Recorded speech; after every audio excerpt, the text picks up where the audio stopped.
Hello everyone, it's Shane Kanto, your Wasteland reviewer, and I'm here to review a new film that came out this weekend, All Eyez on Me, the Tupac biopic. And I was incredibly disappointed. And now, I'm not into rap music or hip hop, it's not my thing, but I do acknowledge that some of the performers in that genre of music are extremely important, significant figures in the generation, like the lives of, especially my generation and probably the generation before.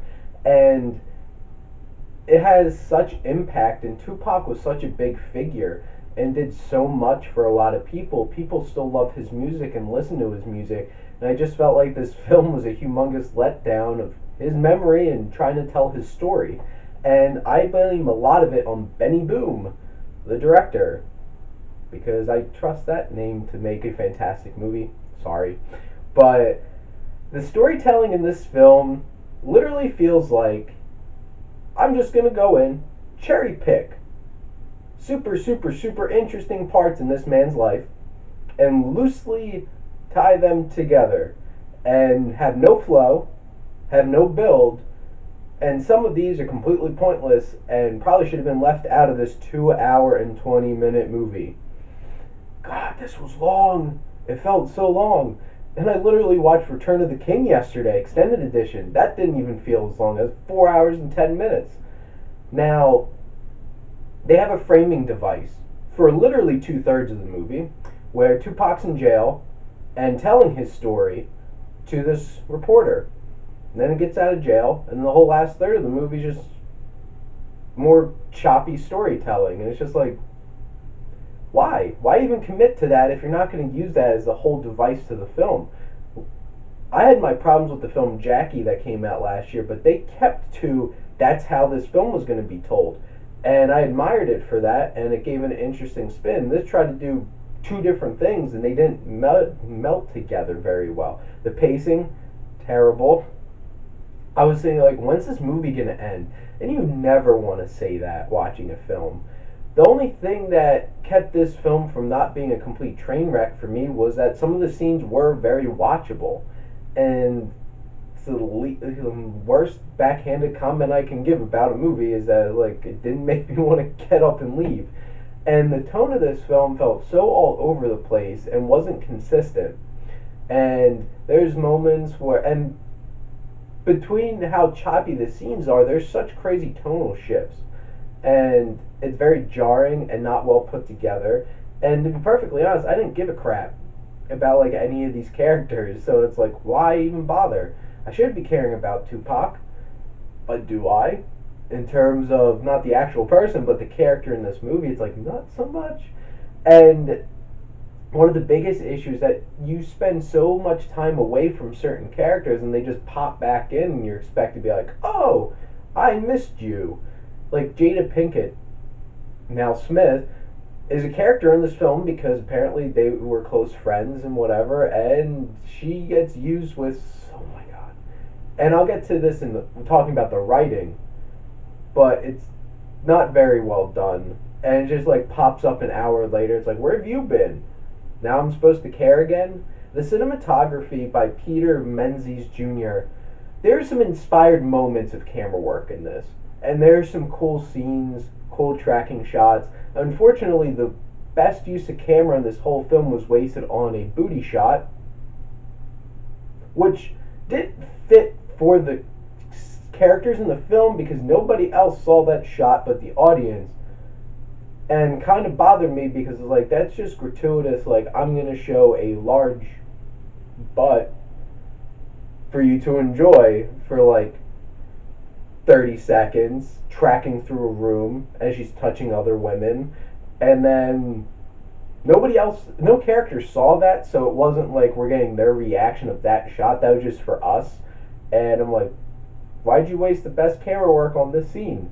It shouldn't have been in the movie. It was completely pointless. But there is some cool camera work. Unfortunately, as I mentioned, it's kind of wasted on not so impactful moments. And anytime there's any kind of like quick movement or like quote unquote action it gets all choppy and you can't really tell what's going on, which is really disappointing. And if you have watched any of my other reviews, that's a huge pet peeve of mine.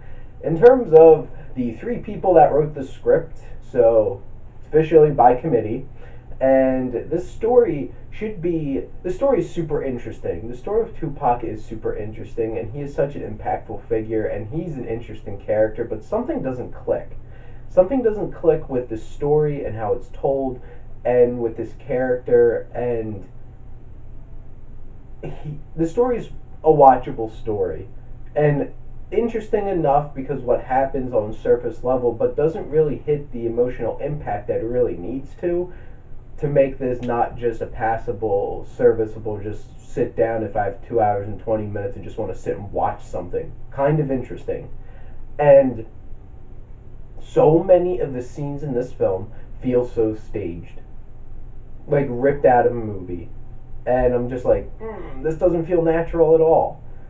Not at all. So many of the scenes I'm like, basically Picard meme going like, for F's sake. And it's just like, why? Why does this scene feel so fake and artificial? Because there's so many of them in this film, and the dialogue doesn't feel super real a lot of the times. And if those things really happen, but honestly, from a lot of the actual people who are a part of his life coming out and saying a lot of this is BS, then yeah, it does sound like a lot of BS. And the themes, I don't know what this was really trying to say, because there's a lot of strong themes of standing up and being a voice for a group of people, and then so many contradictions. And the thing is, you literally had characters being like, Tupac, you're a contradiction in this part, and not just letting you feel it, so trying to tell you how to feel. And it's just like, please stop, movie, just stop. Let me feel it. Let me analyze this film on my own merit. I don't need you to tell me. The music really fits for the most part, and it's Tupac's music, and it really captures the energy. And when he's performing and stuff like that, that's some of the most resonant scenes in the whole entire film.